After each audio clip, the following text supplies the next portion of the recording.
Amis de langue française, je vous salue encore une fois.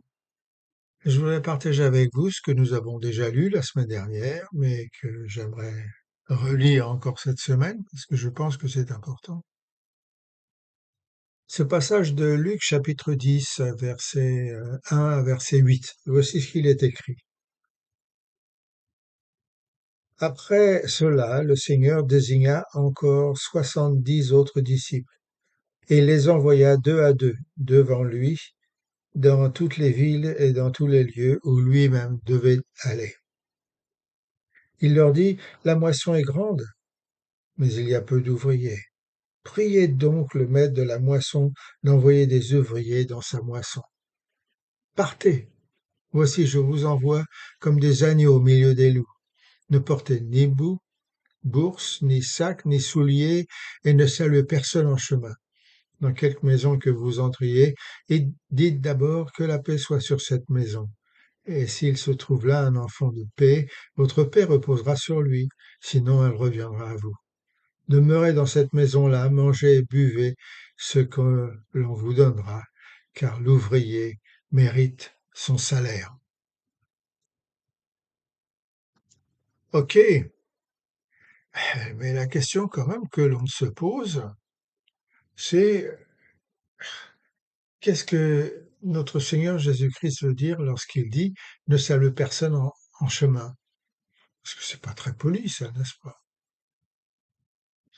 Il n'y avait pourtant pas la guerre. Il est vrai qu'il y avait l'occupation romaine, mais je ne crois pas que là était la question de ne pas parler avec l'ennemi. Les premiers chrétiens, au contraire, ont communiqué leur foi avec les Romains, afin que celle-ci se répande dans le monde. Et cela a drôlement bien marché, n'est-ce pas? Je pense, mes amis, que Jésus disait qu'il n'est pas bon d'essayer de plaire à tout le monde, car à vouloir plaire à tous, eh ben, on finit par ne plus plaire à personne.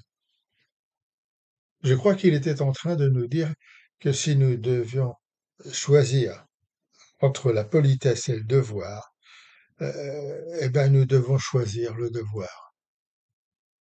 Laissez-moi vous donner un exemple de cette jolie fable de Monsieur de La Fontaine.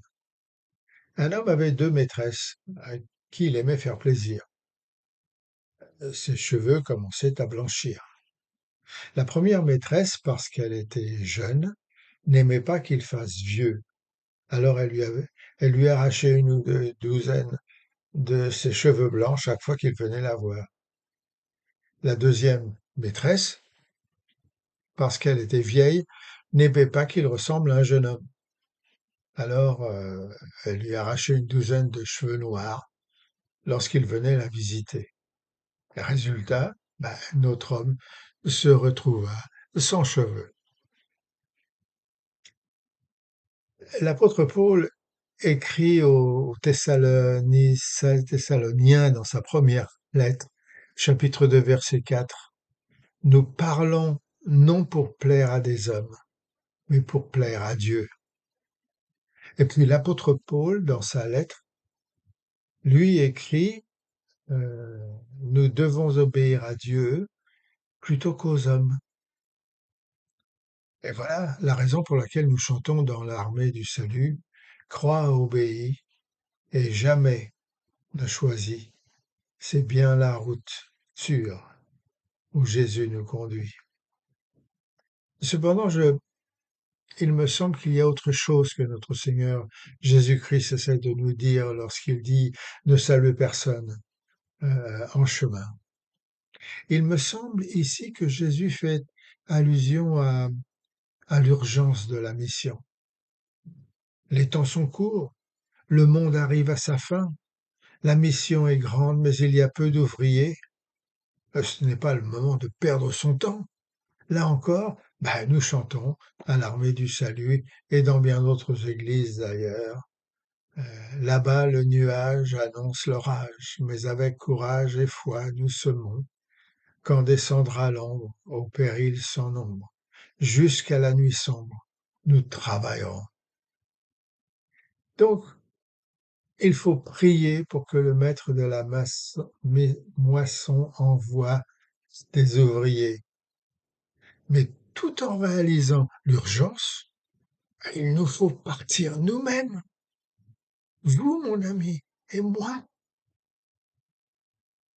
Il y a des pays dans lesquels la politesse ne durera qu'un instant, mais dans d'autres, eh bien, elle peut s'éterniser. En Grande-Bretagne, par exemple, les Anglais se disent les uns aux autres comment allez-vous? Et la discussion s'arrête là. Par contre, c'est différent dans certains pays de l'Est et en Afrique. En France, si vous dites comme en Angleterre, hey, comment allez-vous à quelqu'un, vous pouvez vous attendre à devoir écouter votre interlocuteur vous déballer toute sa vie. Je connais d'ailleurs une colonelle de l'armée du salut lorsque son mari était secrétaire en chef dans un pays qui prenait toujours avec elle de la laine et ses aiguilles pour tricoter. L'accueil fraternel entre les chefs de ce pays et le colonel pouvait prendre des heures avant qu'ils n'en viennent à discuter des choses plus sérieuses. La colonelle raconte qu'elle a pu tricoter des centaines de petites chaussettes de laine pour une école d'enfants pendant toutes ces discussions. C'est joindre l'agréable à l'utilité ou l'utilité à l'agréable, n'est-ce pas? L'hospitalité, dit un proverbe, l'hospitalité est l'art de faire en sorte que les gens qui se sentent chez eux, quand vous souhaiteriez qu'ils soient chez eux. Laissez-moi vous répéter ça. L'hospitalité L'hospitalité est l'art de faire en sorte que les gens se sentent chez eux quand vous souhaiteriez qu'ils soient chez eux. Hein?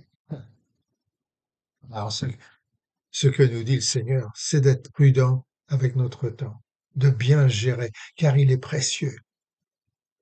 Il y a tellement à faire pour lui. Alors ne saluez personne sur votre chemin, mais faites ce que le Seigneur vous demande.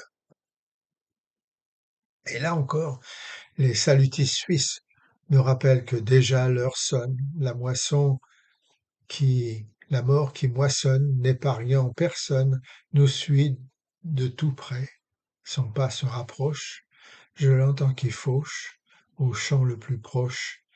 Ah, tenons-nous prêts. Ça rigole pas chez les Suisses. Ah ben alors en avant, mes amis.